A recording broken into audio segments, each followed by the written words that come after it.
Mas então vamos lá, eu vou pedir antecipadamente desculpas por alguma tosse que ocorrer, porque a alergia em função do clima seco já se instalou há muito tempo, e procurarei ser o mais sucinto possível, mas evidentemente estamos diante de uma obra de envergadura. Não sei se todos sabem, começo com essa informação. No Brasil circularam até a edição da Boitempo algumas coletâneas de fragmentos da ideologia alemã, por exemplo, aquela que eu utilizei até desde a graduação, da editora Lucitec, a ideologia alemã, muito mais modesta em termos de tamanho do que esta, e esta ainda não é a completa. Os especialistas nos estudos de Marx apontam para a existência de outros fragmentos, mas decididamente a edição da Boitempo ela é primorosa, inclusive pela apresentação dela, do professor Emil Sader, que em larga medida serviu de referência para a exposição que eu pretendo fazer aqui. E o Emil Sader, no curso que deu, acho que no ano passado, 2011, no Sindicato dos Bancários e Financiários em São Paulo, esse vídeo está disponível aí no YouTube. O Emil Sader tem sido, nos cursos da Boitempo, a pessoa responsável, intelectual responsável pela discussão desse livro.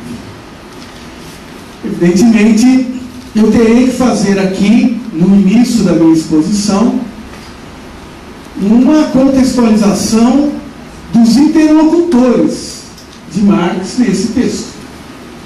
Eu terei que fazer algumas referências a Hegel, ao grupo de jovens chamados jovens hegelianos ou esquerda hegeliana, sem o que fica descontextualizado um conjunto de aspectos que o Marx tentou trabalhar e trabalhou, Marx e Engels trabalharam nesse texto. Aliás, eu quero também, ainda em caráter introdutório, registrar o seguinte: esta é uma obra escrita pelos dois autores, Marx e Engels.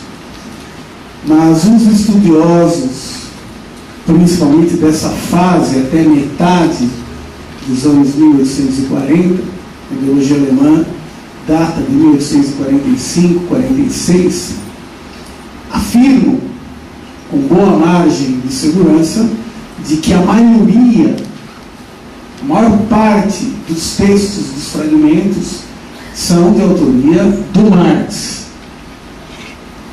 Mas o Engels entra aqui porque ele também era um jovem hegeliano, ele também fazia parte da polêmica teórica e política em que se inseria Marx, e com uma vantagem naquele momento em relação ao próprio Marx. Já havia sido escrito por Engels a situação da classe trabalhadora na Inglaterra.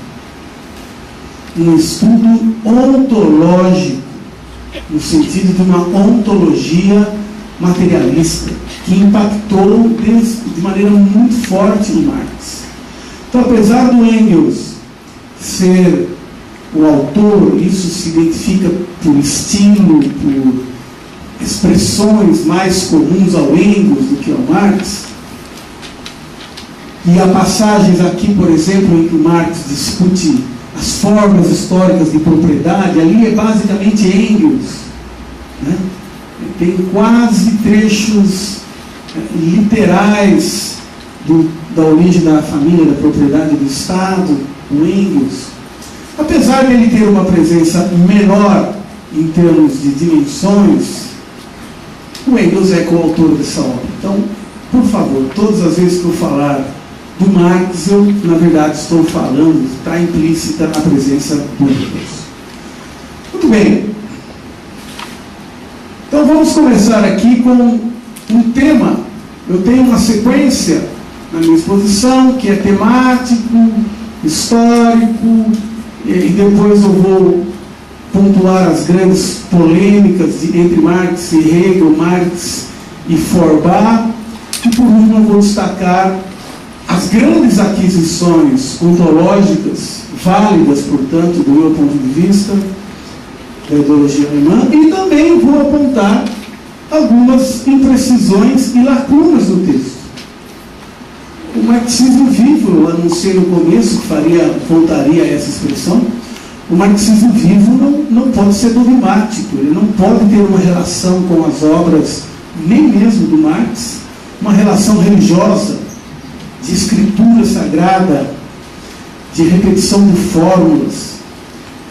O que efetivamente permite ao marxismo vivo é a capacidade de desvendar os nexos, até mesmo e principalmente de novas determinações.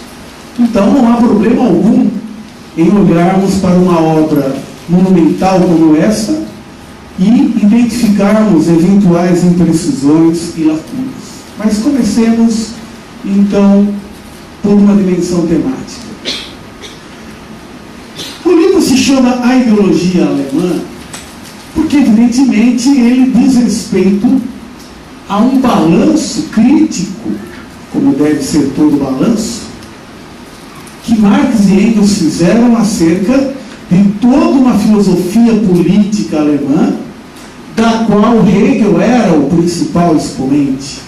E um expoente, como tentarei demonstrar aqui, diferenciado. Qual é, do ponto de vista da produção do conhecimento, uma grande dicotomia que permeia todas as áreas do conhecimento, pelo menos nas humanidades? É a dicotomia sujeito-objeto. Sujeito cognoscente, que pode conhecer, objeto cognoscível, que pode ser conhecido. As diferentes respostas dadas a essa dicotomia incluem as respostas idealistas, empiristas, racionalistas, materialistas, metafísicas e por aí afora. Se nós voltarmos à Grécia Antiga, Aristóteles deu origem ou sistematizou tradições de que era herdeiro, mas com elaboração própria também, que culminaram do ponto de vista da resposta a essa questão de fundo, sujeito-objeto, numa lógica formal ou da identidade. A é igual a A. Portanto, A não é igual a B e A não é igual a nenhum não A. Está resolvido, né? No pensamento medieval, no sistema que é escolástica e depois a escolástica, o pensamento medieval, por exemplo, como Tomás de Aquino, essa tradição de Aristóteles, que foi sintetizada no sentido do princípio da não contradição. Algo não pode ser e deixar de ser ao mesmo tempo sob o mesmo aspecto. Contradição, portanto, nessa tradição majoritária, secular, de como se conhece, de como se dá a relação entre sujeito e objeto, contradição é uma indicação insofismável de falsidade. Hegel e não Marx, no sentido de Hegel antes de Marx, provocou uma profunda transformação, aquilo que o Emil Sayer chama de uma revolução copernicana no pensamento acerca de contradição. Porque Hegel provocou uma reversão da identificação entre contradição e falsidade. Para Hegel, a contradição não só não é falsidade, como a contradição aponta para a apreensão das dinâmicas essenciais de cada fenômeno. Veja, é algo absolutamente distinto. De falsidade, de impossibilidade lógica, de uma lógica formal, a contradição passa a ser a possibilidade, a efetividade em primeiro lugar, e portanto a possibilidade de se apreender as dinâmicas essenciais de cada fenômeno. Só para dar um grande salto, no capitalismo, cada bem produzido, portador de valor de uso e valor de troca, ele é repleto de contradição. Quem adquire uma mercadoria espera qualidade total de fato, vida longa para aquela coisa que está comprando. Mas aquele que vende espera que unidades parecidas, semelhantes do mesmo produto, sejam adquiridas sem que o anterior tenha sua vida útil esgotada. É o mesmo produto. O trabalho que produz cada coisa é portador de um duplo caráter, o abstrato e o concreto. Só para dar dois exemplos, depois voltaremos a isso à frente. Então Hegel sustenta uma ideia muito inovadora de que captar a contradição é apreender um movimento real. É uma dimensão ontológica. Hegel rompe igualmente com a separação dicotômica entre o sujeito e o objeto.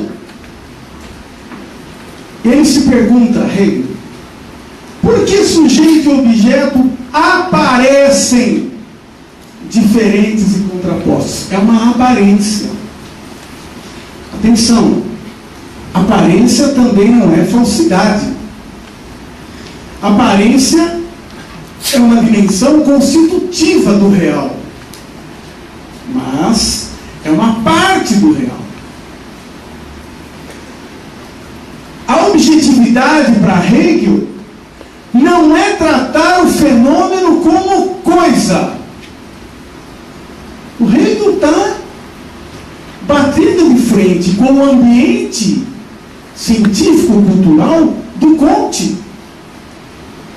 Hegel morreu em 1831 e nesse ano Comte sintetizou a ideia de que o método científico das ciências humanas deveria ser o mesmo das ciências físicas e biológicas, portanto, tratando os fenômenos como objetividades. Mais tarde, Durkheim recupera essa tradição de Comte, falando em fenômeno, em fato social como coisa. O Hegel, portanto, antes de Marx, introduz muitas inovações que são apropriadas pelo pensamento do Marx e superadas. Falaremos disso daqui a pouco. Há um outro passo gigantesco dado por Hegel e não por Marx, que foi o da introdução no pensamento filosófico da noção de trabalho. Aqui a gente vê como não se trata de uma imputação, de uma atribuição de sentido, como diria Weber.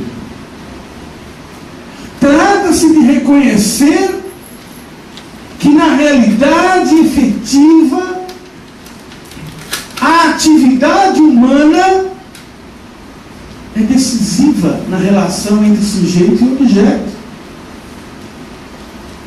Essa noção de trabalho, introduzida, reconhecida por Hegel no pensamento filosófico, foi corrosiva para as filosofias ahistóricas e sistemáticas do pensamento tradicional.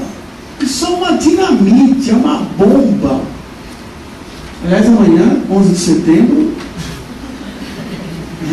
nós lembraremos do quê? Eu me lembrarei do Chile, de 73. O outro, bom, mas eu não vou falar isso, senão a gente já cria cisânia na plateia, melhor avançar aqui. Demolidora essa inserção no pensamento filosófico da categoria trabalho. A categoria trabalho permite a Hegel rearticular sujeito e objeto. Ele diz literalmente em um de seus textos: os homens fazem, mas não sabem. Aí começa a aparecer a dimensão idealista do Hegel, mas a gente vai falar um pouco disso daqui a pouco. Os homens fazem o quê? A realidade. Inconscientemente. Sem a consciência toda. Inconscientemente é sem a plena consciência. O mundo é criado pelos homens de forma consciente. Hegel. Isso é importante porque nós sabemos que nesse texto e em outros, o Marx aqui sugere, em outros ele é literal, diz que em Hegel a dialética estava de cabeça para baixo. A gente vai falar disso mais à frente. Portanto, para Hegel, a contradição é o motor do movimento real. Senhor e escravos são interdependentes das determinações que aparentemente são opostas. Não, mas é uma aparência constitutiva do real, importante para que o real, inclusive, não se modifique. Hegel dizia: o melhor dos mundos para o senhor de escravos é que o escravo tem a cabeça do seu senhor. Olha a antecipação de toda a discussão sobre hegemonia em Gramsci.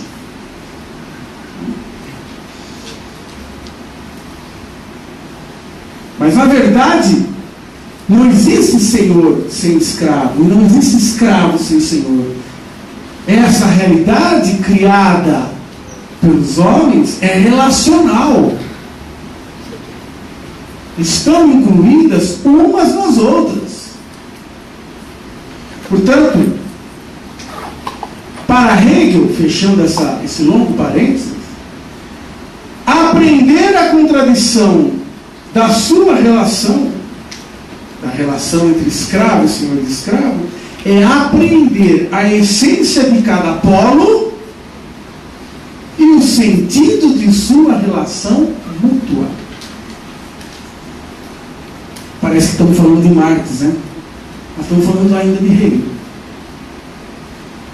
E para fechar o resumo da contextualização temática, filosófica de Hegel, necessária, esse resumo necessário para prosseguirmos, mais uma nota.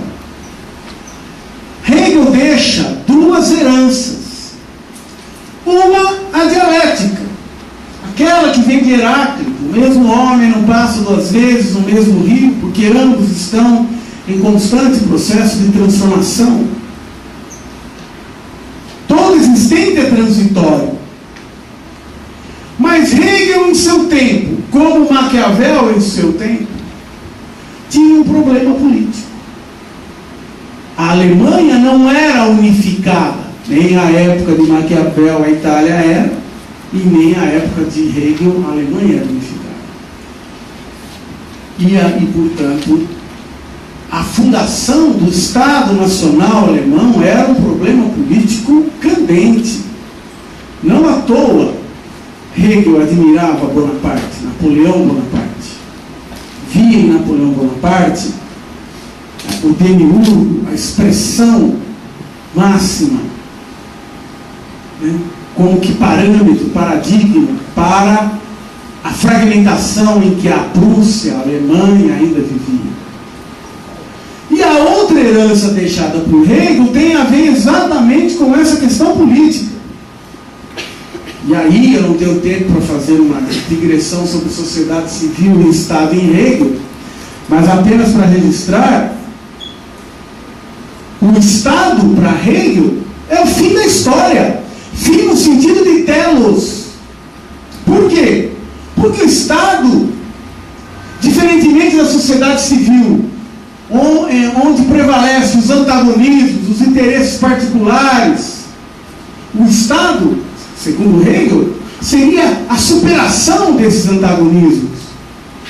E, portanto, o Estado era a realização máxima do maior ethos para o homem, a liberdade. Meu Deus! A realização máxima do maior ethos, para que outra coisa? É nesse sentido que para Hegel o Estado é o fim da história, nada além da história. E aí temos um problema no pensamento de Hegel. Uma contradição. Porque ambas heranças são hegelianas. A da dialética, segundo a qual todo existente é transitório, e a do Estado que não pode ser superado, porque ele é o máximo, é a esfera do cidadão, da liberdade. Muito bem. Hegel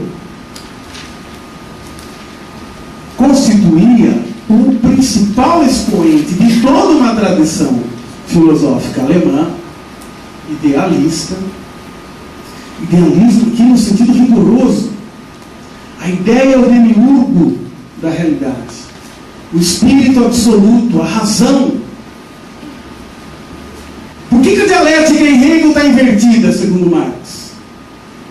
Porque para Hegel o momento ontogenético de origem do ser é a razão, é a ideia, é o espírito absoluto. Por isso idealista, não porque ele tinha ideais bonitos.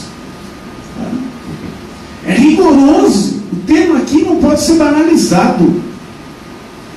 Então nós sabemos, e aí o bom texto didático de Lenin, um autor proscrito da universidade, sintomaticamente proscrito. O Lenin tem um texto sobre as três fontes constitutivas do pensamento de Marx, e ele identifica, até em ordem cronológica, a filosofia alemã. Mas quem entre os filósofos alemães, em primeiro lugar? Hegel. E a esquerda hegeliana? Feuerbach, Bruno Bauer, Max Stirner, David Strauss, Arnold Ruge. Uma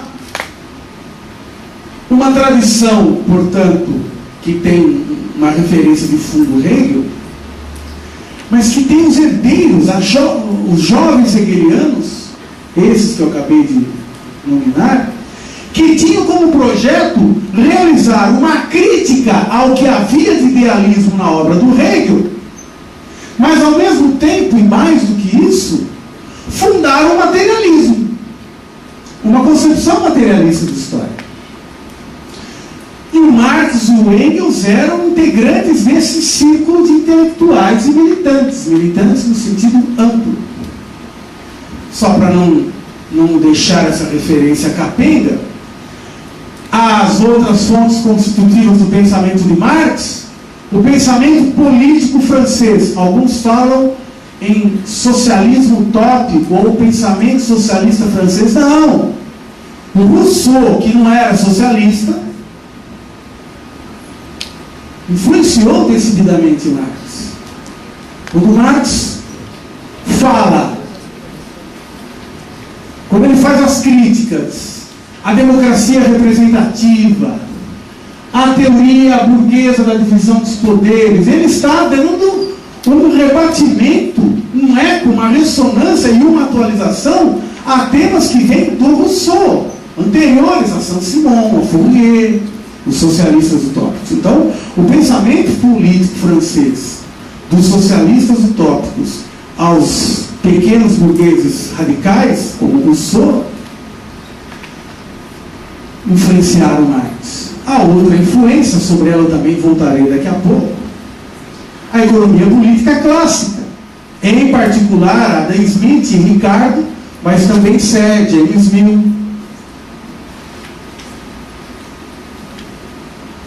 E o que é a ideologia alemã? O uma obra destinada à crítica roedora dos ratos. Assim Marx e Engels se referem a esse calhamaço em mais algumas páginas. Isso aqui está destinado à crítica roedora dos ratos. Deixa lá no canto. Eles não escreveram isso para ser publicado. Então começamos agora a entrar diretamente na ideologia alemã. Ela foi escrita entre 1845 e 1846 por Marx e Engels, mas foi descoberta apenas em 1921 e publicada somente, primeira edição, em 1932, ou seja, 86 anos após ter sido, entre aspas, redigida. Por que entre aspas? E aqui vem o grande mérito, um dos grandes méritos da edição da Boitempo. Já no sumário, ela informa que a sequência dos itens, né, da respectiva parte, volume, reúnem artigos, rascunhos, textos prontos para impressão e anotações. O que nós temos na forma de livro é a reunião de textos com densidades diferentes. Talvez por isso Marx não tenha e Engels não tenham publicado. Que não é exatamente novidade. Nós é que adoramos acabar as monografias, dissertações e teses logo para pegar o diploma e seguir carreira e fazer pontinho no currículo Lattes. O Marx não estava contaminado por essa bobagem do currículo Lattes. Muito bem. Uma primeira constatação que muitos estudiosos fazem acerca da ideologia alemã e de textos anteriores a ela, eu vou anunciar o problema aqui, não terei tempo de aprofundar, a menos que no debate isso reapareça. Por favor, façam reaparecer isso no debate. Critica-se a perspectiva política e teórica de Marx nessa época por conta de que ele estaria inserido ou seria refém de uma problemática herdada da filosofia clássica e do próprio Hegel: Estado versus sociedade civil. Bom, eu quero dizer para vocês, eu vou citar um texto aqui anterior a esse período que joga água nessa tese. Eu entendo que, na verdade, o Marx, inclusive de alguns anos antes da ideologia alemã, já estava com a atenção voltada para o projeto de descrever, analisar e criticar a anatomia da sociedade civil, as formas de ser da sociedade civil. Isso pode parecer uma filigrana intelectual, não é. Porque se o Marx estivesse refém da problemática hegeliana, Estado versus sociedade civil, embora a problemática não seja idêntica à resposta que se dá a ela, mas significava que de alguma forma Marx compartilhava da ideia de que o Estado seria a superação das mazelas da sociedade civil. E não é isso que vemos, por exemplo. Eu vou ler aqui esse texto, esse trecho que eu vou ler para vocês. Ele integra aquilo que se chama glosas críticas, notas críticas, ao artigo O Rei da Prússia e a Reforma Social de um Prussiano. É um texto do Marx, de 1844, em que ele polemiza com Arnold Ruge, que é o prussiano que escreve esse artigo, O Rei da Prússia e a Reforma Social. E o Arnold Ruge era integrante da esquerda hegeliana. E o Marx, para contextualizar rapidamente, Arnold Ruge atribuía a pobreza alemã à atrofia do Estado alemão, que não existia, na verdade. O Estado prussiano. E o Marx, eu vou utilizar uma outra edição, que já está devidamente rabiscada e destruída. Ele polemiza com esse diagnóstico do Arnold Ruge. O texto do Ruge e do Marx foram escritos, inclusive, acerca de uma greve da categoria tecelã na Silésia, uma resistência que traria à tona e colocaria no foco da crítica o governo, o Estado. É muito atual esse texto. E o Marx diz assim: o Estado, é um texto de 1844, anterior à ideologia alemã. O Estado jamais encontrará no, abre aspas, Estado e na organização da sociedade, fecha aspas, o fundamento dos males sociais, como o prussiano Arnold Ruge exige de seu rei. Onde há partidos políticos, cada um encontra o fundamento de qualquer mal no fato de que não ele, mas o seu adversário acha-se na condução do Estado. Até os políticos radicais e revolucionários já não procuram o fundamento do mal na essência do Estado. Atenção, olha a categoria hegeliana sendo apropriada e superada pelo Marx. Já vou dizer por quê. Até os políticos radicais e revolucionários já não procuram o fundamento do mal na essência do Estado, mas numa determinada forma de Estado, no lugar da qual eles querem colocar uma outra forma de Estado. Agora vem a posição do Marx. O Estado e a organização da sociedade não são, do ponto de vista político, duas coisas diferentes. O Estado é o ordenamento da sociedade. Ele está começando em 44, antes da ideologia alemã. Ele está superando a problemática hegeliana. Ele está rompendo. O Estado não é a superação dos limites da sociedade civil, mas ele é o ordenamento da sociedade civil. E, para não cansá-los muito, vou com a última passagem dessa citação. Quanto mais poderoso é o Estado, e, portanto, quanto mais político, nós poderíamos traduzir hoje como politicista, é um país, tanto menos está disposto a procurar no princípio do Estado, portanto, no atual ordenamento da sociedade, do qual o Estado é a expressão ativa, consciente e oficial, o fundamento dos males sociais e a compreender-lhes o princípio geral. A sociedade civil, para Marx, é o princípio, é o fundamento do Estado, inclusive dos males sociais. Não é o Estado. Isso é de uma atualidade impressionante. Bom,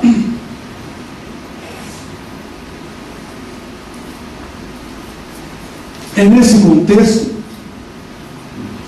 que o Marx vê a necessidade de incorporar e ir além no sentido de superar, ou seja, conserva e vai além, uma outra categoria importante. A noção de que entre sujeito cognoscente, que conhece, que pode conhecer, e objeto cognoscível, qual é o polo que funda ontologicamente o conhecimento? Não é o sujeito cognoscente, não é a sua episteme. O momento que funda o conhecimento, vou usar uma expressão, é um neologismo, não existe esse termo, mas é um termo muito feliz que eu ouvi pela primeira e única vez do José Chazinho, filósofo da UFMG na época, fundador da revista Ensaio. A realidade tem uma ensidade que pode ser desvendada a partir da sua manifestação empírica, desde que se logre a obtenção de categorias analíticas, de aproximações sucessivas, de abstrações razoáveis, para usar as expressões que o Marx, e no caso do Brasil, José Paulo Neto codificou muito bem todas elas, utiliza para essa questão. E por isso Marx entende que o estudo das ideologias é fundamental para se compreender a anatomia da sociedade civil. E essa é a problemática de fundo, na minha opinião, não aquela hegeliana, mas a problemática de fundo para Marx nesse momento que explica a ideologia alemã, que relações existem entre ideologia, formas de representação, e condições materiais de existência. Essa é a pergunta. Se nós quiséssemos submeter Marx a uma banca acadêmica, com a qual ele parte. Que relações existem entre formas de representação e condições materiais de existência? A Alemanha ganhou destaque no enfrentamento dessa pergunta, pois nela houve um grande peso de vários sistemas de ideias. Na ideologia alemã, Marx e Engels concluem, atenção, um longo caminho de acerto com a filosofia alemã. Caminho que incluiu vários textos do chamado Jovem Marx. Eu poderia tirar o chamado se Jovem Marx dissesse a respeito apenas da idade dele. Mas como a expressão Jovem Marx vem marcada por um debate no campo marxista, inaugurado por Althusser, que diz que entre o jovem Marx e o Marx adulto teria havido uma ruptura epistemológica, eu sempre coloco o chamado Jovem Marx para pontuar minha divergência com essa tese althusseriana. Qual foi, em termos de textos, a trajetória que o Marx seguiu para fazer o acerto de contas que a ideologia alemã expressa? Eu trouxe aqui 5 registros anteriores à ideologia alemã. O primeiro deles, que foi objeto, a introdução, pelo menos, né, da aula de ontem. A crítica da filosofia do direito de Hegel. A crítica da filosofia do direito de Hegel data de 43. A introdução data de 44. Vocês devem ter tratado disso ontem. Aliás, 44 foi um ano que terminou já, felizmente, mas foi um ano decisivo na trajetória intelectual do Marx. Porque, veja, também nesse ano ele escreve um texto chamado A Questão Judaica, que é uma crítica a Bruno Bauer e consortes, e companheiros de polêmicas. É um texto que indevidamente serve para os ignorantes ou os que agem de má fé como peça de acusação a um suposto antissemitismo em Marx. Nada mais equivocado. O que o Marx discute na questão judaica, para atualizar o essencial dessa obra, é que a emancipação política não é igual à emancipação humana. Você pode resolver a questão judaica, você pode resolver a questão de gênero, você pode... Sou eu que estou falando, não é o Marx. Você pode resolver uma série de questões que são relevantes, porém pontuais, e a emancipação humana não ser enfrentada.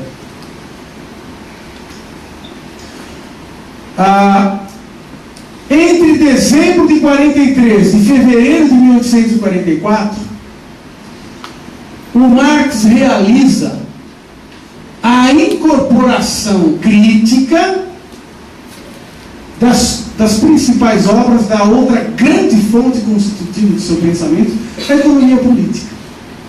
Ele lê sistematicamente Adam Smith, James Mill, Sé, David Ricardo, principalmente Ricardo. E isso dá origem a anotações que que nós conhecemos pelo nome de Manuscritos Econômicos e Filosóficos. Há um livro magnífico que eu trouxe aqui para citá-lo, de Celso Frederico, 1843-1844. O Jovem Marx, As Origens da Ontologia do Ser Social. É um livro magnífico, que mostra como nesse período, entre o final de 43 e o início de 44, o Marx dá o salto. Isso aqui, inclusive, esse período, tem tudo a ver com o primeiro parágrafo do prefácio que o Marx faz a um texto de 1859, Contribuição à Crítica da Economia Política, o famoso prefácio de 1859, que tem lá a metáfora da edificação, da estrutura, das superestruturas. O primeiro parágrafo, Marx diz assim: os meus estudos iniciais eram de jurisprudência e filosofia. Mas aí eu incorporei a economia política. É um período anterior à ideologia alemã em que o Marx percebe que você entende uma sociedade fundamentalmente a partir, não quer dizer que de maneira suficiente, a partir da análise sobre como são produzidas e reproduzidas as condições materiais de existência. E por último, a Sagrada Família, de 1845, também escrita junto com Engels, que é outra crítica ao Bruno Bauer. O Bruno Bauer era o cara que apanhava o tempo da esquerda hegeliana. É com Bruno Bauer que Marx mais polemizou em termos quantitativos, porque o seu grande crítico, o seu grande interlocutor foi o Feuerbach, que eu vou falar já já. Esse texto, inclusive, é conhecido como a crítica da crítica crítica. É muita crítica. Essas obras anteriores à ideologia alemã prepararam, estou entrando numa outra parte da minha exposição, o que nós podemos chamar de roteiro da ideologia alemã. A expressão, inclusive, é do Emil Sader. Na sua teoria, ou filosofia, Hegel começa pela crítica das ilusões do conhecimento. Marx e Engels chamarão esse caminho de ideologia. Então, vejam aqui que essa obra já nos dá uma primeira definição, uma primeira aproximação, a qual outras terão que vir, do que é a ideologia para Marx. É um caminho equivocado para se entender o processo social. É começar por aquilo que Hegel chamava de ilusões do conhecimento. E quais eram as ilusões de conhecimento para Hegel? Duas. Assumir as coisas pela sua forma de aparecer, pela sua aparência, e relegar o real para um mundo completamente separado das aparências. Olha a riqueza de Hegel. Ele diz: tomar as coisas pela aparência das coisas é um equívoco. Mas ao entender que o real é algo separado das suas aparências, também é equivocado. E o Marx dirá exatamente isso na ideologia alemã. E para Hegel, nesse processo, há dois movimentos realmente existentes que explicam as ilusões do conhecimento. O mundo perde sua unidade. Olha isso. O mundo estabelece uma dicotomia entre o sensível e o suprassensível. Por isso, diz Hegel, surgem o estranhamento, a alienação. Por isso a consciência não se reconhece no mundo, e o mundo parece ser uma realidade alheia, externa à consciência.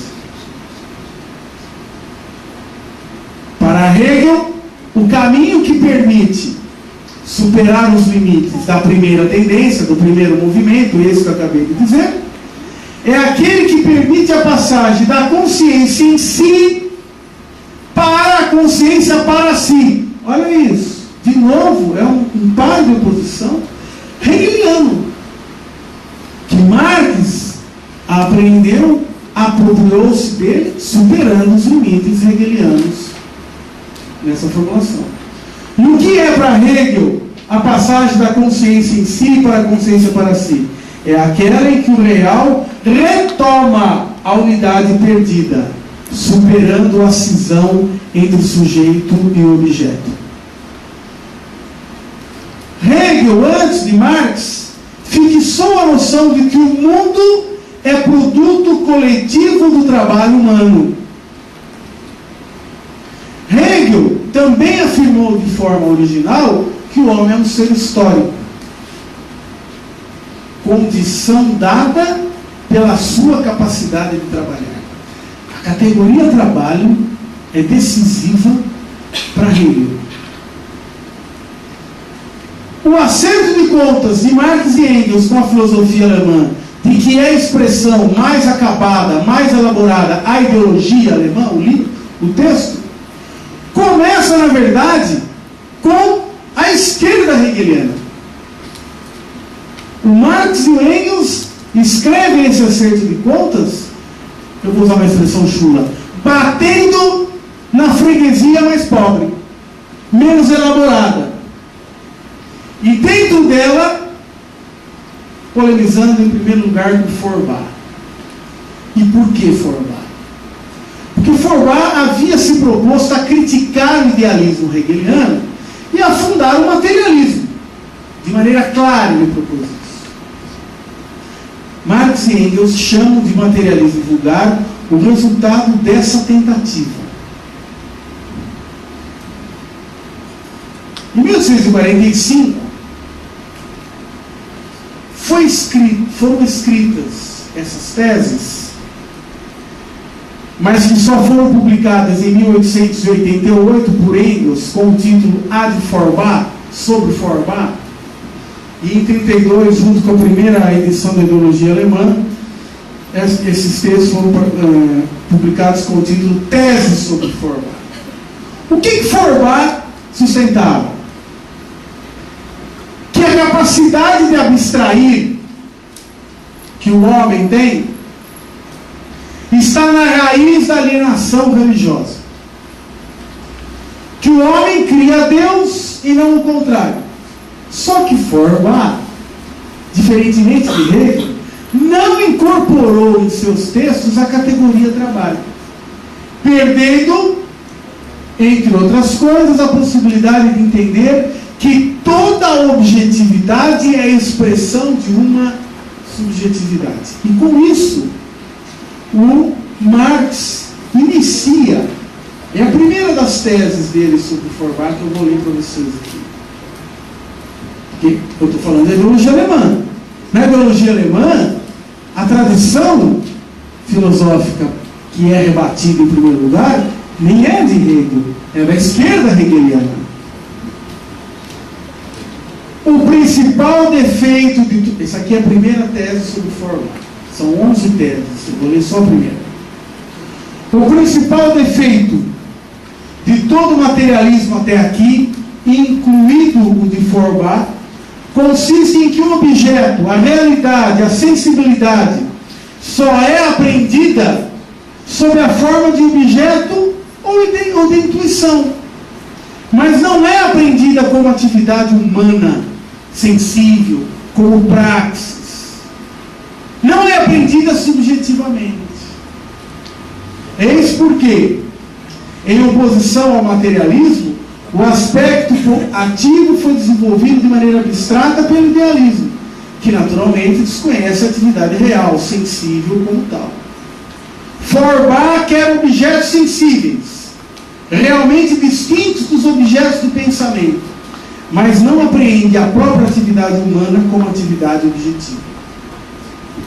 Marx aqui está de goleada em Feuerbach e supera, indo além, mas conservando algo, a formulação de Hegel sobre objetividade e subjetividade. Cada objetividade existente, as coisas, as mercadorias, se estivermos falando do capitalismo. O direito, nossa, os meus colegas do direito precisam ler alguns, não Luiz César e outros de boa estirpe, mas há uma tendência de fetichizar o direito, esquecendo-se que o direito é um campo de forças. Porque a Constituição é um campo de forças, porque a norma, cláusula pétrea. Minha vida é, na tradição do direito, cláusula pétrea. Eu sei que esse é um debate, eu vou arranjar encrenca para registrar essa posição, mas toda a objetividade, as teorias, os currículos escolares, o Qualis, o Lattes, são resultado da atividade humana. Só se tornam objetivas porque expressam uma subjetividade.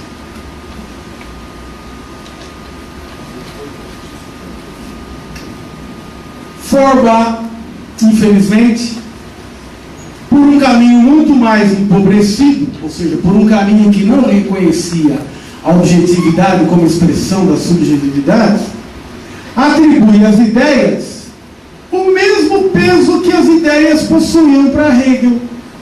Ou seja, as ideias para o Feuerbach, por mais materialista que ele tenha desejado ser, tinham alguma dimensão de constituição da realidade e ele não percebia o problema disso. Porque sua crítica, a crítica de Feuerbach ao idealismo hegeliano, se mostrava insuficiente para fundar uma teoria realmente materialista da história. Além de incorrer numa forma de idealismo, porque para Feuerbach a capacidade de abstração está na origem da alienação religiosa. Não tem a ver com a materialidade. Marx, já nos manuscritos econômicos filosóficos, coloca no foco de sua análise a economia política, dando destaque para a categoria trabalho como seu fundamento. Diz, lá nos manuscritos econômicos filosóficos, a depreciação do mundo dos homens aumenta em razão direta da valorização do mundo das coisas. E nós sabemos que nos manuscritos econômicos filosóficos, Marx aponta para 4 formas de estranhamento, de alienação hostil. O objeto produzido pelo trabalhador não é propriedade do produtor direto. Pelas relações de assalariamento e de propriedade privada, o produto do trabalho não pertence a quem trabalhou e produziu. O próprio processo se mostra hostil, opressivo. Toda a formulação, isso não está nos manuscritos bem adiante na obra do Marx, mas toda a formulação marxiana acerca da subsunção real do trabalho ao capital mostra que o processo de trabalho ocorre sob o controle do capital e que o resultado desse processo de trabalho não pertence ao trabalhador. Eu acabo de sintetizar aqui um item do capítulo 5 do livro 1 do Capital, que é a formulação mais elaborada dessa ideia latente nos manuscritos econômicos filosóficos. O outro trabalhador é hostil, por mais que haja a cooperação entre os trabalhadores. Trabalho para Marx é sempre trabalho socialmente combinado. Por mais que os trabalhadores operem conjuntamente, a ordem do capital tenta inibir a ação coletiva como classe. E a própria outro estranhamento mais profundo, mais amplo, que o Marx identifica nos manuscritos econômicos filosóficos, o estranhamento, o distanciamento, o brutal fosso entre a vida que efetivamente se leva sob a ordem do capital e aquela possível à espécie humana.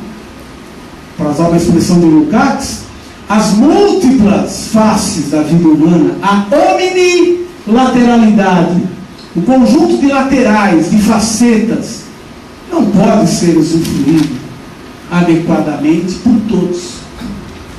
Isso vai aparecer na ideologia alemã, numa passagem que eu vou ler daqui a pouco. Quanto tempo eu já falei? Ok. Quais são, portanto... Bom, aqui eu quero fazer uma distinção. Eu acho que o tempo que eu disponho me permitirá fazer isso.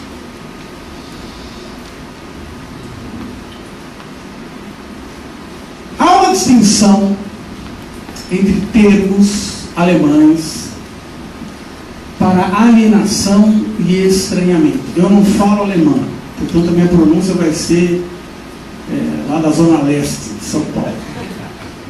Entalserung é o termo alemão que designa a alienação. Entfremdung é o termo alemão que designa estranhamento. O intelectual no Brasil que aprofundou esse tema ao máximo possível, porque ele não aprofundou totalmente, porque não dá para aprofundar, já me explico, foi o Jesus Ranieri. Qual é a ideia central dessa distinção? A alienação, em Tálsero, é um processo de exteriorização. Isso, inclusive, no mundo comercial. Você vai vender um carro para alguém, você transfere para o outro. Você vai vender um imóvel, você aliena o imóvel. Você faz um financiamento, a financeira manda escrever no documento que você tem, na verdade, um bem com base na alienação fiduciária, na confiança de que vai pagar as prestações, isso aqui. Nesse sentido, toda atividade humana, inerentemente, produz formas de alienação, no sentido de exteriorizar algo previamente concebido, imaginado, desejado, sonhado, rascunhado. Então, a alienação, nesse sentido amplo de Entalserung, não tem necessariamente uma dimensão negativa, uma conotação pejorativa.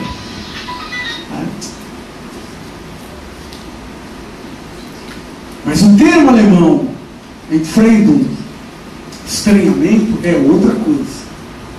O estranhamento é uma objetivação, é uma alienação que se coloca de pé, como a criatura se coloca de pé, se voltando contra o Criador.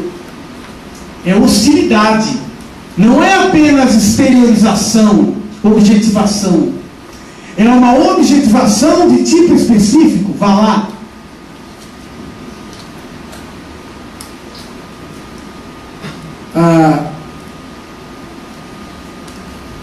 Qual a importância dessa distinção que o Jesus Ranieri diz no seu livro A Câmara Escura? Ele não pôde finalizar, porque o próprio Marx, em vários textos, principalmente nos manuscritos econômico-filosóficos, às vezes ele faz a distinção. Ele usa Entalserung como alienação e Entfremdung como estranhamento. Mas às vezes ele usa o termo alemão de alienação para designar estranhamento.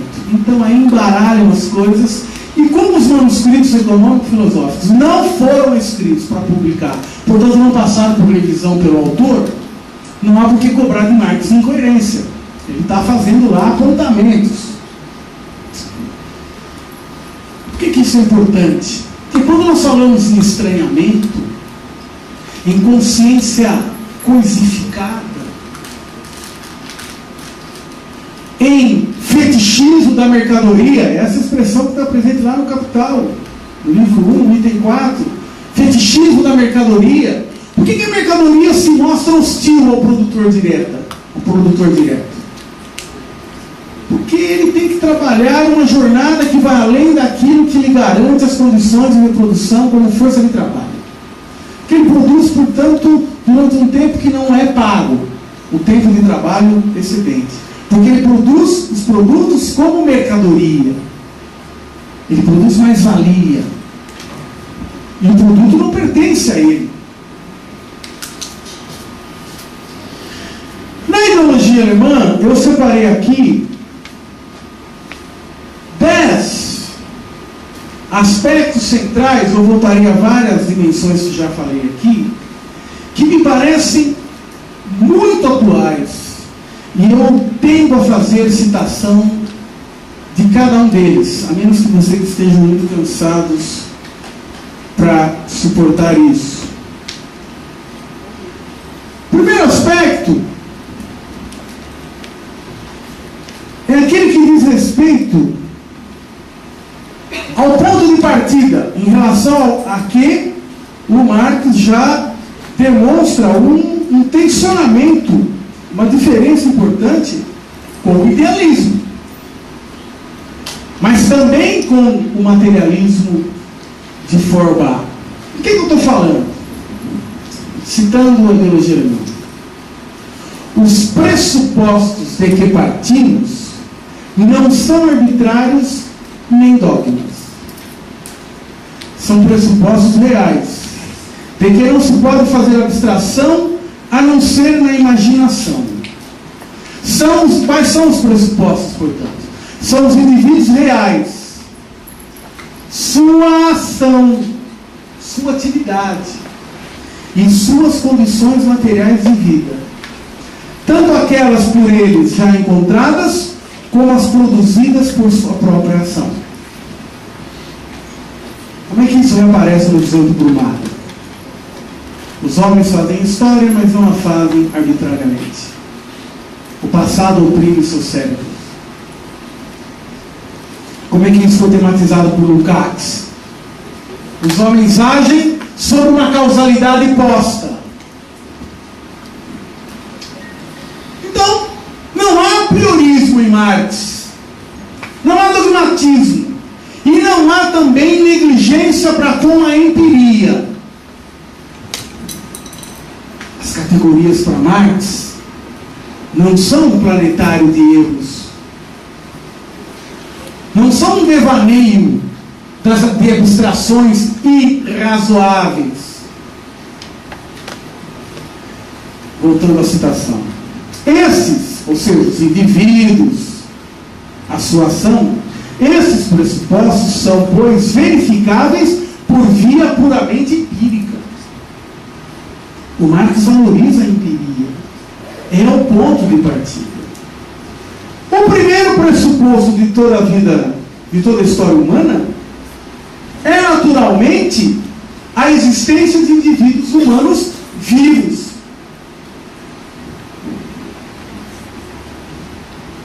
Pode-se distinguir os homens dos animais pela consciência, pela religião, por tudo que se queira. Mas eles próprios começam a se diferenciar dos animais, tão logo começam a produzir seus meios de vida. Como é que o Lukács registrou isso? Eu estou o tempo todo fazendo referência à literalidade e às suas possibilidades de atualização. O trabalho é a forma originária, é a protoforma de todas as atividades humanas. Não quer dizer que seja a única, absolutamente não é a única, felizmente, e nem que seja a mais importante, mas é a forma que funda o ser social, é a protoforma, é a forma protótipo, é a forma originária, é o protótipo. Voltando à citação do Marx e Engels. O modo pelo qual os homens produzem seus meios de vida depende, antes de tudo, da natureza dos meios de vida já encontrados e que tem que reproduzir.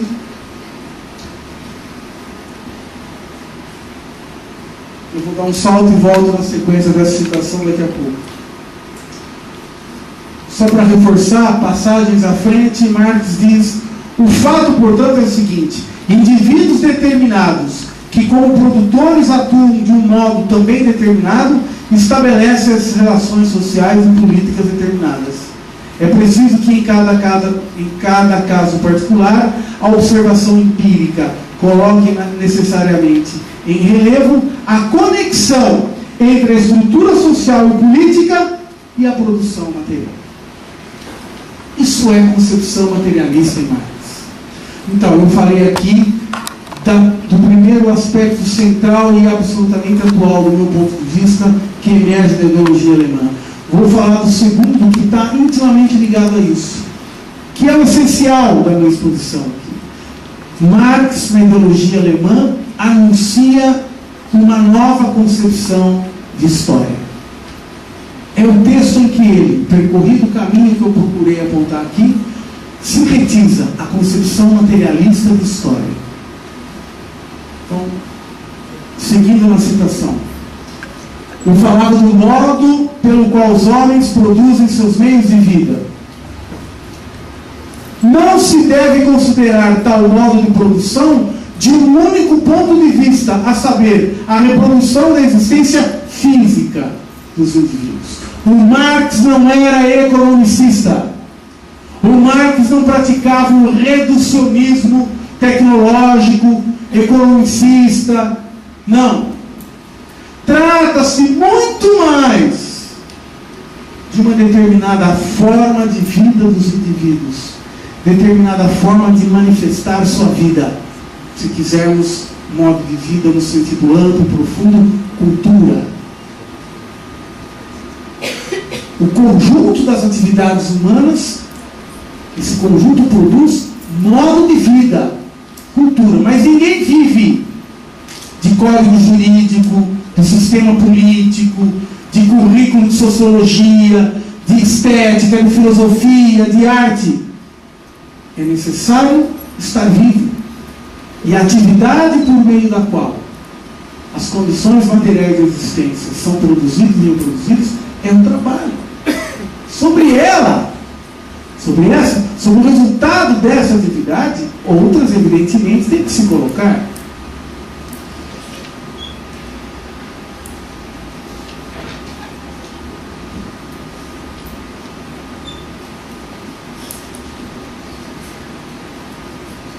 Há uma passagem muito importante em que ele faz, ao mesmo tempo, crítica ao empirismo e ao idealismo. Permitam-me a citação novamente.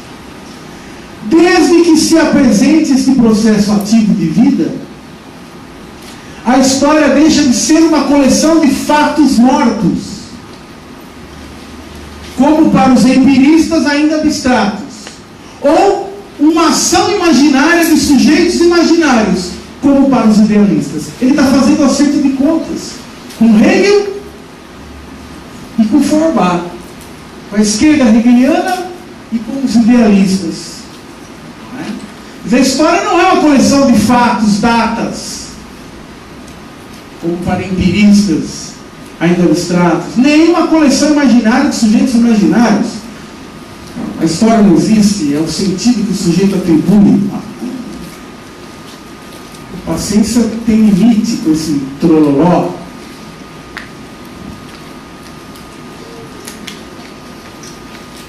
O modo de produzir como modo de vida é a terceira dimensão central para a qual eu quero chamar a atenção. Aqui eu não vou fazer citação porque, de certa forma, já o fiz. É modo de vida.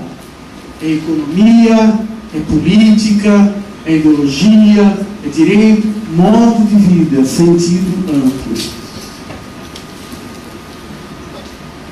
Na formulação da sua concepção materialista de história, um momento muito importante é aquele no qual Marx fixa uma categoria, uma análise, na verdade, segundo a qual as formas de consciência, todas elas, não são autônomas em face da produção e reprodução das condições materiais de existência. Aqui o Marx se apropria, conserva em parte e vai além das categorias que vêm de Hegel: história, trabalho, atividade humana. Totalmente ao contrário do que ocorre na filosofia alemã, que desce do céu à terra, aqui se ascende da terra ao céu. Ou, em outras palavras, não se parte daquilo que os homens dizem, imaginam ou representam, e tampouco dos homens pensados, teorizados, imaginados e representados, para a partir daí chegar aos homens em carne e osso. Isso é um princípio metodológico, poderíamos dizer, fundamental. Não tomar as representações pelas coisas. Não tomar o que se diz a respeito de pelo que de fato é. Ir além da aparência. Parte-se ao contrário dos homens realmente ativos e, a partir do seu processo de vida real, expõe-se o desenvolvimento dos reflexos biológicos e dos ecos desse processo de vida. E mesmo as formações nebulosas do cérebro dos homens são sublimações necessárias no seu processo de vida material. Essa palavra necessária é muito importante. Eu vou voltar a isso quando terminar essa citação. A moral, a religião, a metafísica e qualquer outra ideologia, assim como as formas de consciência que a elas correspondem, perdem toda a aparência de autonomia. Não tem história própria, nem desenvolvimento, mas os homens, ao se desenvolverem e ao desenvolverem sua produção material, transformam também, com essa sua realidade, o seu pensar e os produtos do seu pensar. Não é a consciência que determina a vida, mas a vida que determina a consciência. Cuidado com essa formulação. Ela pode nos jogar num campo que entende a consciência como um mero epifenômeno. Fenômeno epidérmico. Não é isso. Na série sobre Feuerbach, Marx disse que o problema do materialismo vulgar era não considerar as objetividades como expressões das subjetividades. O Marx não ficou em cima do muro. A complexidade dessa análise decorre do quê? Da correta reprodução no plano do pensamento do movimento do real. Desculpem os que querem enquadrar o mundo em modelos matemáticos, em equações fáceis, que nos dão previsibilidade. O mundo é mais complexo. Nem as tipologias servem para muita coisa.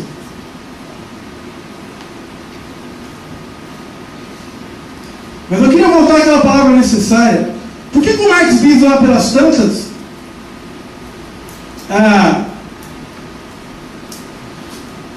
de que as formações nebulosas no cérebro dos homens são sublimações necessárias do seu processo de vida material? Eu não pude estar presente ontem, mas na introdução à crítica da filosofia do direito de Hegel, tá aquela famosa frase: a religião é o ópio do povo. Prestemos atenção nos parágrafos que antecedem essa síntese. A religião é o grito de uma alma que geme e sofre. A religião é o espírito possível no mundo sem espírito. Formas mistificadoras da realidade, como algumas dimensões religiosas, o Marx diria todas. Eu, como não sou ateu, vou preservar a minha concepção. São o grito da alma que geme e sofre. Eu tenho uma colega aqui, foi uma das alunas mais brilhantes que tivemos no curso, hoje é docente no Instituto, a Mariana. Quem for aluno dela não terá o que perder, vai ganhar muito. Ela tem uma tese espetacular. Ela faz uma análise sobre os dois mercados de promessa de cura: a indústria farmacêutica e algumas igrejas evangélicas. Nós vivemos hoje um tempo de sacralização da política. Eu estou falando da ideologia do mundo. Nós vivemos um tempo de sacralização da política, em que se agradece a Deus pela eleição, não é pelos eleitores, nem pelos financiadores de campanha, é a Deus.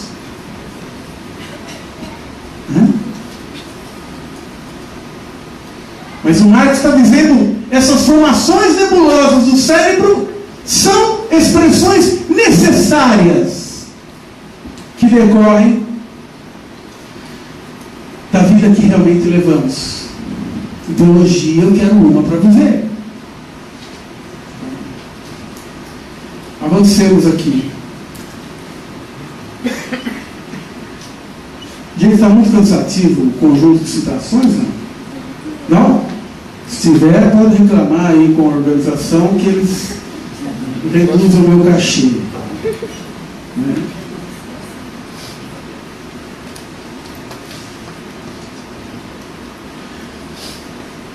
A produção da vida, tanto da própria no trabalho, como da alheia na procriação, aparece agora como dupla relação. De um lado, uma relação natural, sim, embora existam aí os salões de beleza, as academias, nós continuamos seres naturais. De outro, como relação social. Social no sentido de que se entende por isso a cooperação de vários indivíduos, quaisquer que sejam as condições, o modo e a finalidade. Então, as ideias não têm autonomia. Eu levo, Felipe, quando tem que dar aquela disciplina de nome horroroso que tem na economia e que tem em relações internacionais, por força dos conteúdos obrigatórios que vem no MEC, evolução das ideias sociais. Eu levo 15 dias para desmontar o título dessa porcaria. As ideias não evoluem. Em primeiro lugar, porque elas não têm autonomia. Em segundo lugar, porque a ideia de evolução aqui tem o peso de que no tempo 1 se tem uma ideia de qualidade X e no tempo 2 uma ideia de qualidade superior a X. Quem é que diz? Quem é que diz? O Weber disse isso. O Weber disse isso. O capitalismo ocidental é o desenvolvimento máximo do capitalismo que havia em Roma. Mas o Marx falou, teve uma imprecisão nessa direção, depois eu cito a passagem.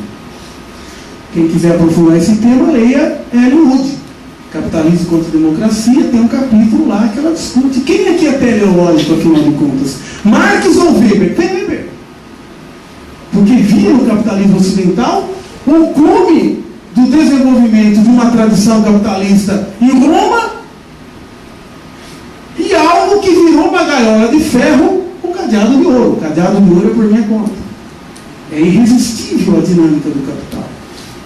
É quase algo aprazível. Relaxemos e aproveitemos.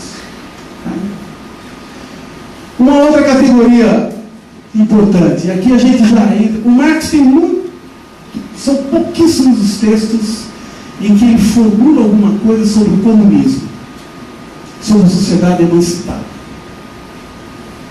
Até porque a obra do Marx se destina a fazer uma crítica demolidora da ordem do capital. Claro, ele faz isso com vistas a uma militância existencial e política pela superação do capitalismo.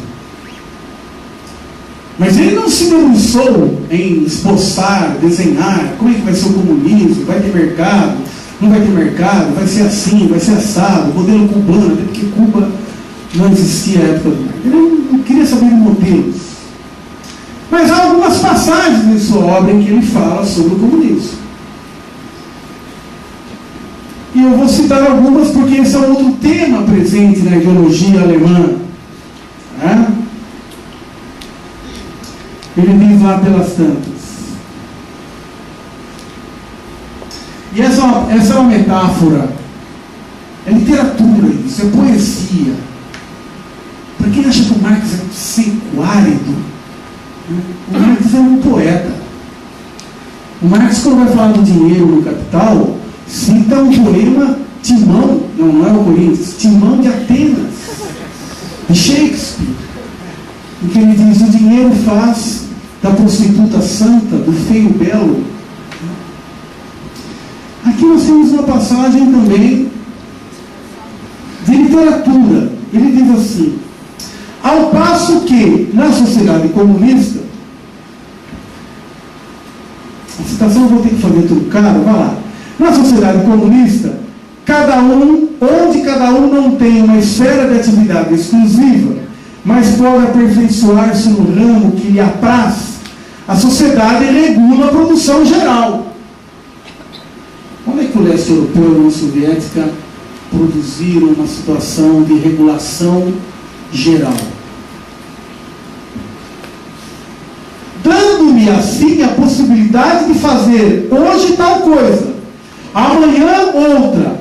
Agora vem a literatura, a poesia, caçar pela manhã, pescar à tarde, criar animais ao anoitecer, ele não era vegetariano decididamente, criticar após o jantar, criticar no sentido de crítica literária, sem jamais, segundo meu desejo, sem jamais tornar-me caçador, pescador, pastor ou crítico de arte.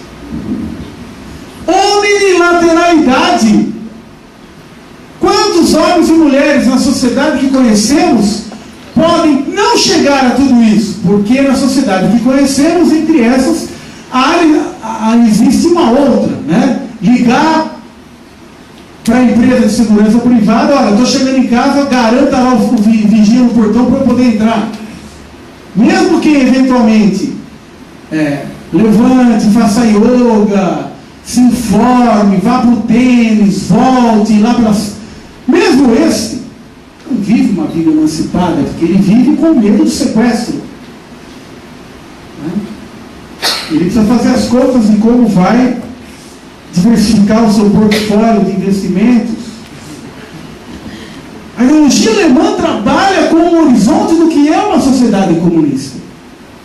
É uma sociedade que não apenas não tem classes e Estado, mas é uma sociedade que pode permitir que cada indivíduo desenvolva todas as suas potencialidades. Quem disse que Marx não tem uma valorização do indivíduo?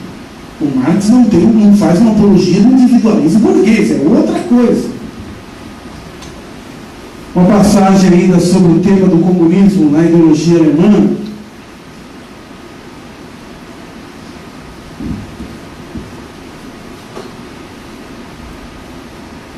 Mas também está empiricamente fundamentado que uma derrocada da situação da sociedade existente por obra de uma revolução comunista, de que falaremos mais adiante, e com a superação da propriedade privada, que é idêntica à referida revolução, aí segue a citação.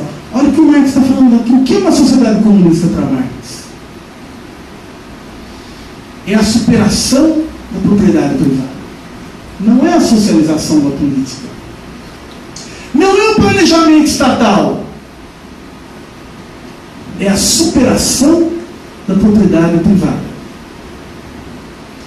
Uma outra passagem a respeito do mesmo tema ainda.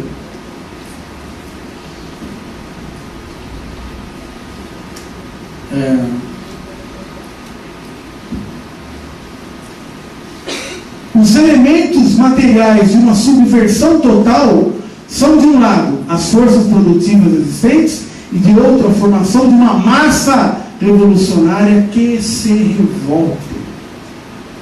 Aqui a gramática ajuda a política, né? O que aqui é um pronome relativo, adjetivo. Não é a formação de uma vanguarda revolucionária, é a formação de uma massa revolucionária que se revolte. Não adianta você formar uma massa revolucionária que não põe em movimento suas energias emancipatórias, que não é igual a protestar contra tudo. Isso me permite passar ao oitavo tema, ao sexto tema, muito importante na ideologia alemã, que tem a ver com a discussão do comunismo e tem a ver com uma formulação muito mal usada. Eu vou primeiro a formulação muito mal usada. Como é que termina a primeira parte do Manifesto Comunista? O último parágrafo, Marx diz assim: assim sendo, o que já supõe que tem que ser de um determinado jeito descrito nos parágrafos anteriores. Mas aqueles que querem uma leitura fácil de Marx desconsideram tudo isso, os inimigos de Marx muito mais. Assim sendo, a derrota do capitalismo e a vitória do socialismo são inevitáveis. Oba! Não precisam fazer muita coisa, porque pela força das contradições o capitalismo vai cair E, pela natureza das coisas, o comunismo vai emergir. Nem no Manifesto Comunista, que é um texto de caráter panfletário, e aqui não estou xingando o texto, ele tem um tom, ele carrega nas tintas para animar a luta. Nem no manifesto, na verdade, devidamente lido, se pode atribuir a Marx uma visão teleológica da história. Teleologia há em Aristóteles, o bem, o belo, o justo. Há em Hegel, o Estado. Mas na obra do Marx, só existe teleologia na atividade humana no sentido de que eu realizo algo previamente concebido. Mas a história não é teleológica. Aquele assim sendo, aquela conjunção supõe que tem que ser de um determinado jeito para se chegar naquela conclusão. De que determinado jeito Marx está falando nos parágrafos que antecedem? A formação de uma classe trabalhadora que se una, que se articule, que dispute, que vá à luta política. Assim sendo, isso. Mas como é que aparece essa questão de que Marx não há uma concepção teleológica na história, que é uma aquisição importante da ideologia alemã? Marx é literal isso, em português, evidentemente. O comunismo não é, para nós, um Estado aqui no sentido de situação. Não é para nós uma situação que deve ser estabelecida, um ideal para o qual a realidade terá que ser dirigida. Não é. Denominamos comunismo um movimento real que supera a situação atual de coisas. Se não for um movimento real, não só o capitalismo não ruirá, como algo em seu lugar substancialmente distinto não se edificará. Nós não estamos condenados, essa é uma atualização da ideologia alemã, nem a reprodução da ordem vigente, nem a sua superação. Sétimo aspecto. E aqui, deliberadamente, eu escolhi essa passagem pela possibilidade de diálogo que existe com a obra do Gramsci e com os desafios políticos de nosso tempo. É uma passagem que é assim: as ideias da classe dominante são em cada época as ideias dominantes, isto é, a classe que é a força material dominante na sociedade é ao mesmo tempo sua força espiritual dominante. A classe que tem à sua disposição os meios de produção material dispõe ao mesmo tempo dos meios de produção espiritual. Ele segue a citação. O Marx não conheceu, diferentemente de Gramsci, o momento dos sindicatos legalizados, dos partidos operários, do sufrágio universal. Ele não conheceu a envergadura dos aparelhos de hegemonia, como os meios de comunicação social, o sistema escolar, as igrejas, entidades. Mas ele não esteve desatento ao papel ativo da luta ideológica, da luta simbólica. Essa passagem é magnífica. As ideias dominantes de uma época são as ideias das classes dominantes dessa época. Os proprietários dos meios de produção material são proprietários dos meios de produção espiritual. Se alguém tiver uma dúvida sobre isso, é só pensar no que são os meios de comunicação na nossa sociedade. É impressionante o diálogo possível. E para aqueles que veem uma ruptura epistemológica entre o Marx desse período e o Marx da maturidade, eu gostaria de citar aqui de cabeça um parágrafo do capítulo 24 do livro 1 do Capital, aquele que trata da chamada acumulação primitiva do capital, em que o Marx diz assim: com o desenvolvimento do capitalismo não basta que haja, de um lado, os meios de produção sob a forma de capital e trabalhadores que vendem a sua força de trabalho, nem que esses trabalhadores sejam obrigados a vender a sua força de trabalho pela coerção econômica. Com o desenvolvimento do capitalismo, se faz necessário uma classe trabalhadora que, por costumes,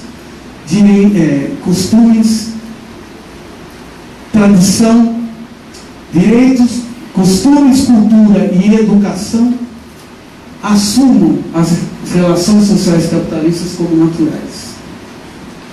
O Marx está prestando atenção no fenômeno da dominação ideológica, da dominação cultural, simbólica. Estou avançando aqui para a parte final, gente. Já falei das ideias dominantes. Bom, há uma passagem, não vou ler, que mostra que o Estado e a religião não são autônomos em face da materialidade. Acho que eu não preciso aprofundar sobre isso, porque já expus de alguma forma.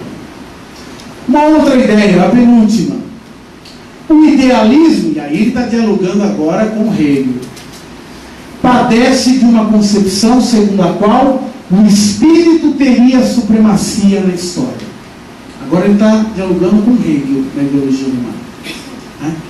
Por que a dialética está invertida, está de ponta cabeça em Hegel? Formulação que o Marx vai fazer depois em um dos prefácios a uma das edições do Capital.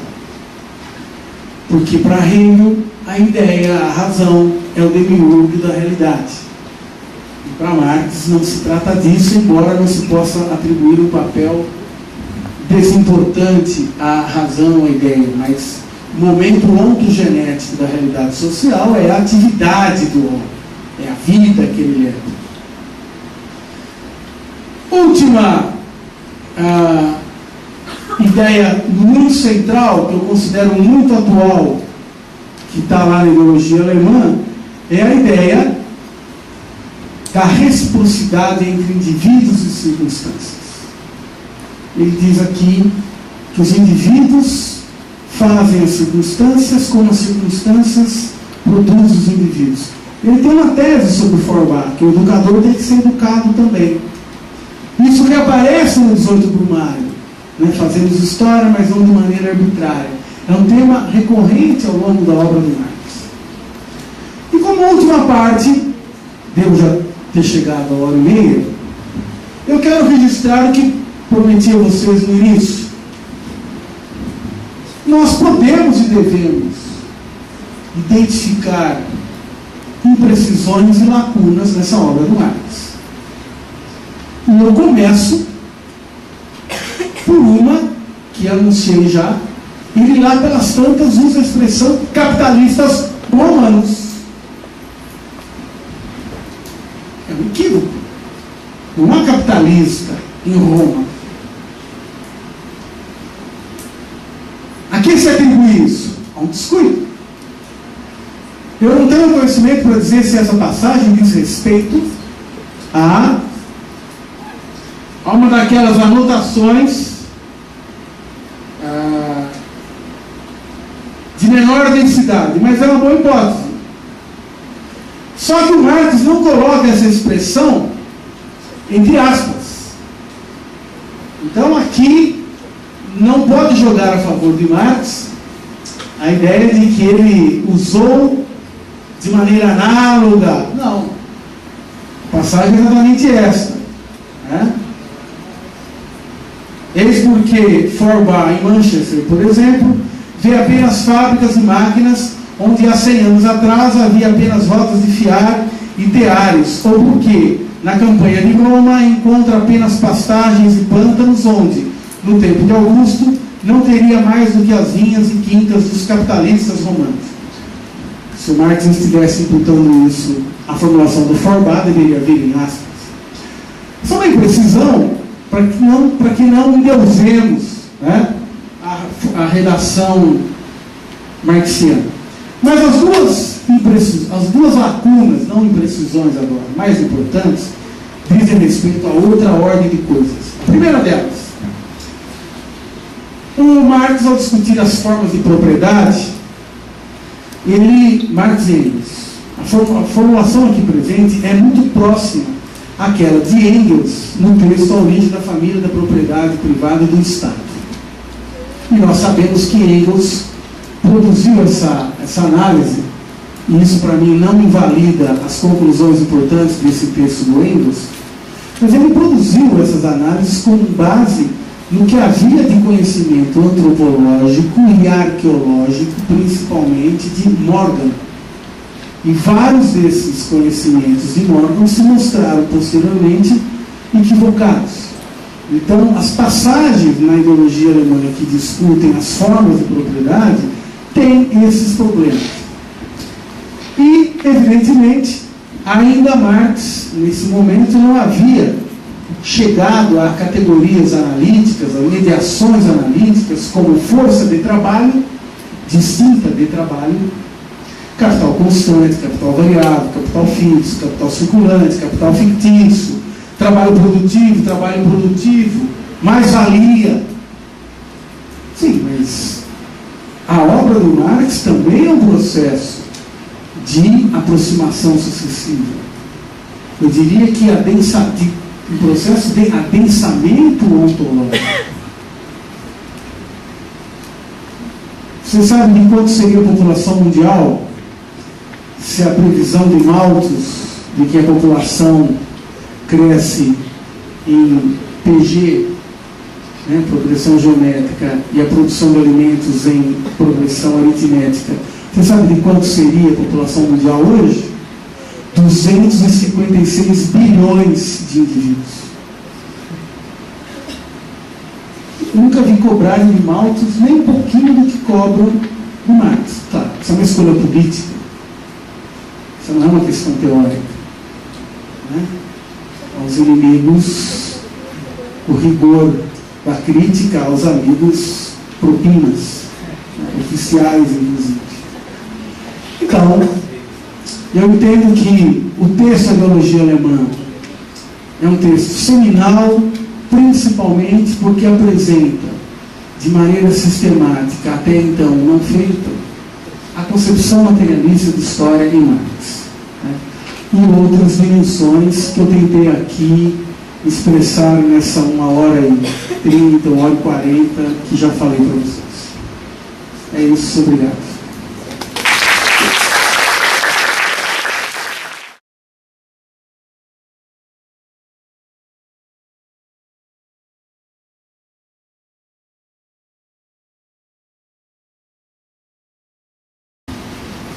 Bom, eu começo pela questão de Flanders sobre objetividade e subjetividade. E isso aparece aqui na ideologia alemã, mas eu vou me servir novamente das teses sobre Feuerbach.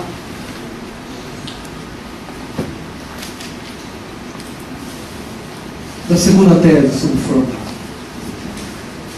A questão de saber se cabe ao pensamento humano uma verdade objetiva não é uma questão teórica, mas prática.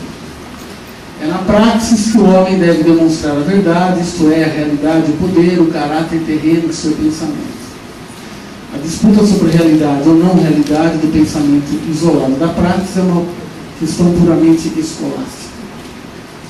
Então, primeiro nós temos que tomar cuidado com essas expressões, objetividade e subjetividade.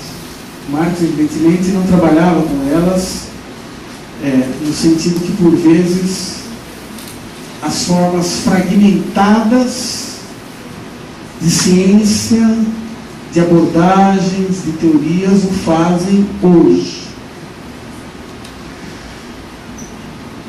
Eu digo isto para que nós não busquemos nas formulações da obra do Marx, principalmente nesse momento, respostas acerca de dimensões da subjetividade que aparecem no mundo contemporâneo, pela exposição mecânica. Vamos imaginar a Terra sem a espécie humana. Em algum momento isso ocorreu. Eu sempre recomendo, quando discuto essas coisas, aquele documentário Andando com o Homem das Cavernas, da BBC de Londres, que é um documentário ficcional. É documentário porque é apoiado nas mais atualizadas vertentes da teoria da das espécies, mas é ficcional porque não havia Globo Repórter na época e lança-se mão de computação gráfica. Mas em algum momento não existiu a espécie humana. O Homo sapiens resulta do processo de adaptação ao meio, não é de evolução, hein? Darwin discutiu o processo de adaptação de espécies animais aos estímulos do meio ambiente. Você sabe que o Marx valorizava muito a obra do Darwin, porque ele via em Darwin um tratamento materialista no estudo das adaptações das espécies. Mas nem Marx transpôs para análise do mundo social a teoria de Darwin, e nem Darwin autorizou isso. Os babacas dos neoliberais é que falam em coisas que alguns outros babacas chamam de darwinismo social. Mas isso é um anacronismo, uma imprecisão. Muito bem. Se em algum momento não houve espécie humana sobre a Terra. E é interessante, o Engels tem um texto, o papel do trabalho na passagem do macaco ao homem, alguma coisa assim. Por quê? Recorra ao Cax para enfrentar essa questão. Entre o ser inorgânico e o ser orgânico, você não tem uma evolução linear. Você tem um salto qualitativo. Arranjo molecular, envolvendo carbono. Eu faltei a todas as aulas de química porque eu não entendia química na lousa. Mas o ser orgânico não resulta de uma evolução linear do inorgânico. Há um salto qualitativo. E o ser social não resulta de uma linearidade, de uma evolução linear do orgânico para ele. Há um salto qualitativo. O que dá esse salto? É a atividade consciente. O que diferencia o pior arquiteto da melhor abelha? O passagem do capital. É que o arquiteto figura o objeto do seu trabalho na mente antes de trabalhar. Então, o trabalho é a protoforma da atividade humana. Ele representa, para citar Lukács, esse salto qualitativo do orgânico para o ser social, porque o trabalho tem algo qualitativamente distinto. A espécie humana, o ser social, não modifica apenas o meio ambiente. Isso o João de Barro faz, a abelha, todas as espécies fazem, orgânicas. O ser social intervém nesse processo mediado pela consciência. Por isso que a consciência não é um epifenômeno. É isso que o Marx está chamando de subjetividade. É a atividade consciente que não se resume ao trabalho, a nenhuma forma de trabalho. Isso de um lado.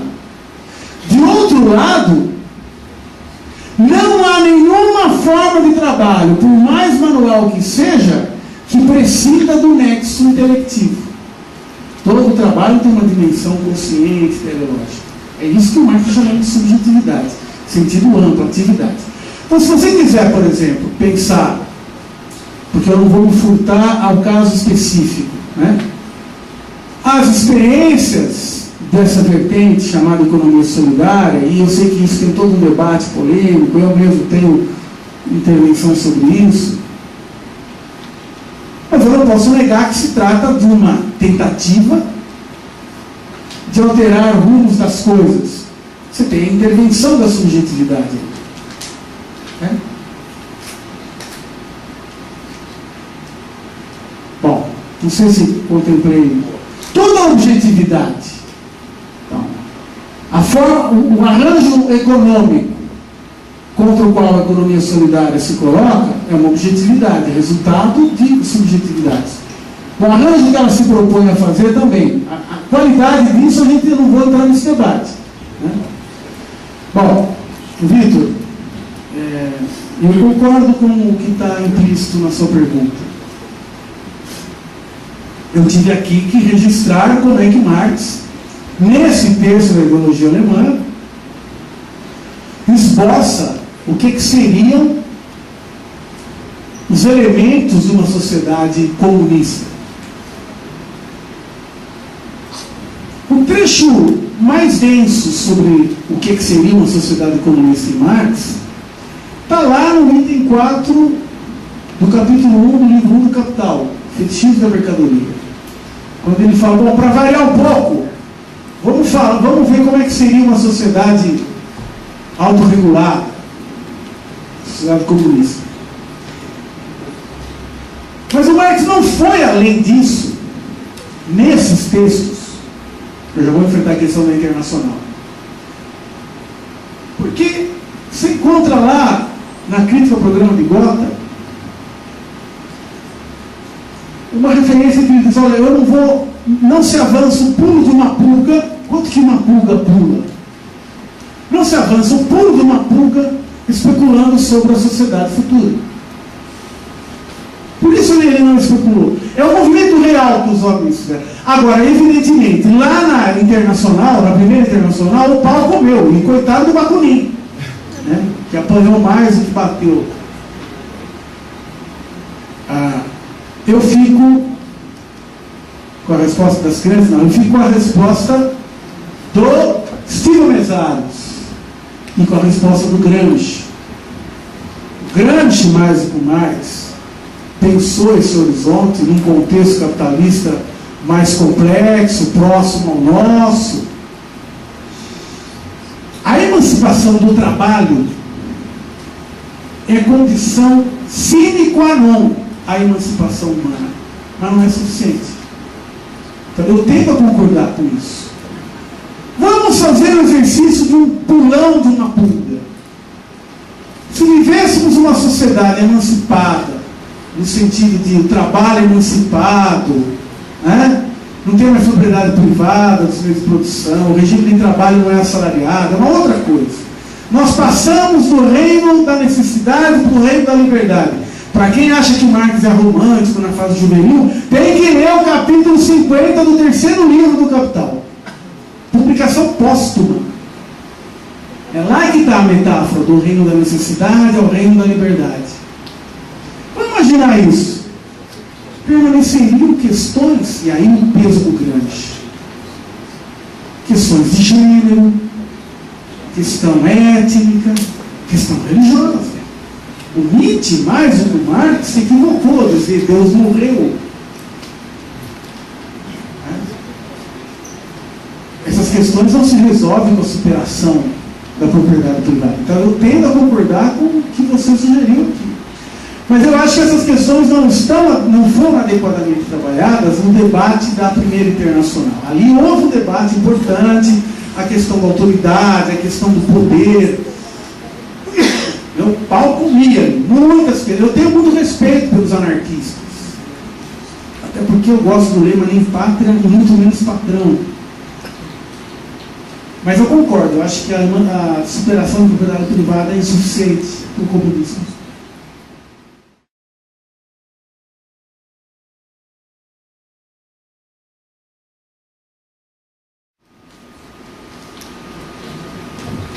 Bom, isso tem tudo a ver com a ideologia alemã.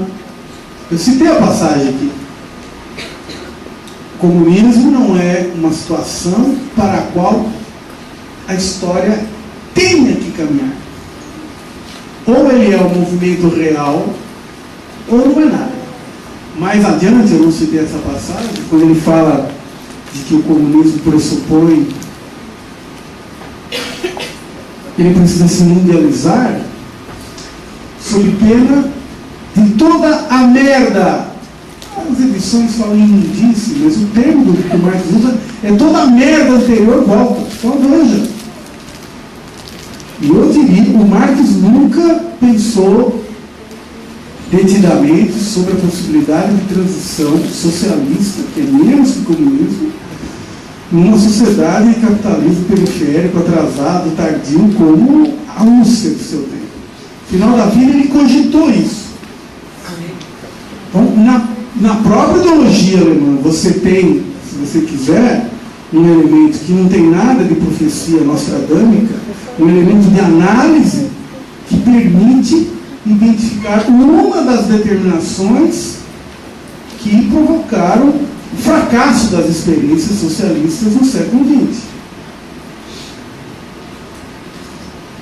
E de novo vou ao Mesaros e ao Gramsci. Né? Mesaros. Como é que o Mesaros define a ordem do capital? Capital, como propriedade privada dos meios de produção, Estado e trabalho assalariado. O que as experiências ditas socialistas no século XX, principalmente União Soviética e leste europeu, fizeram em relação a essa ordem? Há todo um debate sobre isso. Os trotskistas dizem, bom, ali houve crise de direção, outros vão dizer, aqui é o capitalismo de Estado. O debate é amplo. Eu tenho posição nesse debate. A ordem do capital ali deixou de conhecer um dos três vértices do triângulo: propriedade privada dos meios de produção. Eu não concordo com a avaliação de Bettelheim ou de outros que dizem que a burocracia partidária ou estatal substituíram a burguesia como classe. Não tem esse diagnóstico. Eu entendo que a propriedade privada burguesa ali deixou de existir, mas não deixou de existir o Estado. E não deixou de existir o trabalho assalariado. A heteronomia do trabalho permaneceu. A própria extração da mais-valia, não mais pelo argumento econômico, mas pelo argumento político, continua a ser extraída. Por que os trabalhadores russos estão entre os que mais manguaça tomavam e fugiram do trabalho? Abstenção ao trabalho. Porque fazia frio na Rússia. Não, faz um frio impressionante, mas não foi por isso. É porque o trabalho lá continua a ser estranhado. Categoria presente aqui na ideologia alemã. E aí vem Gramsci de novo. Né? O Gramsci fala numa nova civilização, um novo modo de vida. Se você não tem a ruptura com o modo de vida do capital, você pode superar temporariamente algumas coisas, mas a possibilidade de restauração da ordem do capital plena se dá. O que é hoje a ex-União Soviética? O que é a Rússia hoje? É o campo do crime organizado. Desde o Senhor das Armas, para citar um filme, até outros, você tem o quê? Você tem a restauração da lógica da mercadoria. Um grande sociólogo alemão, infelizmente falecido, Robert Kurz, no seu livro Colapso da Modernização, em 91, quando todo mundo falava fim da história, caráter definitivo da democracia e das economias do mercado, os tigres asiáticos são o nosso caminho, Robert Kurz dizia, olha, o que caiu no leste europeu foi o elo mais frágil de um sistema mundial produtor da forma mercadoria. O alemão é assim, né? Ele vai construindo os conceitos com justa posição de palavras e para traduzir a uma página. Mas é interessante isso. O Robert Kurz fala, olha, o que ruiu no leste europeu foi o elo mais frágil do sistema mundial produtor da forma mercadoria. A crise vai chegar nos elos intermediários e no coração do sistema. Trabalho interno, né? O capitalismo, uma história de amor, filmes magníficos. O Luiz César dando risada porque nós somos dois obcecados por filme, né? Não dá mais para pensar a universidade sem essa linguagem do cinema. Então eu acho assim, eu acho que tem Trotsky havia identificado problemas o Lenin, no leito de morte, disse, por favor, vamos encher aí o Estado soviético de operários, porque nós estamos com deturpações. Enfim, é um outro debate interessante, mas eu fico feliz de ver que discutindo a ideologia alemã, a emancipação, a gente vai por aí. Eu acho que nós estamos para encerrar. Eu queria agradecer, queria agradecer aqui esse espaço, essa possibilidade. É sempre também um desafio sistematizar ideias. Aqui eu tenho alguns ex-alunos e alguns alunos. Sistematizar ideias sobre ideologia alemã é um gigante. Eu espero ter atendido a finalidade do curso. Obrigado.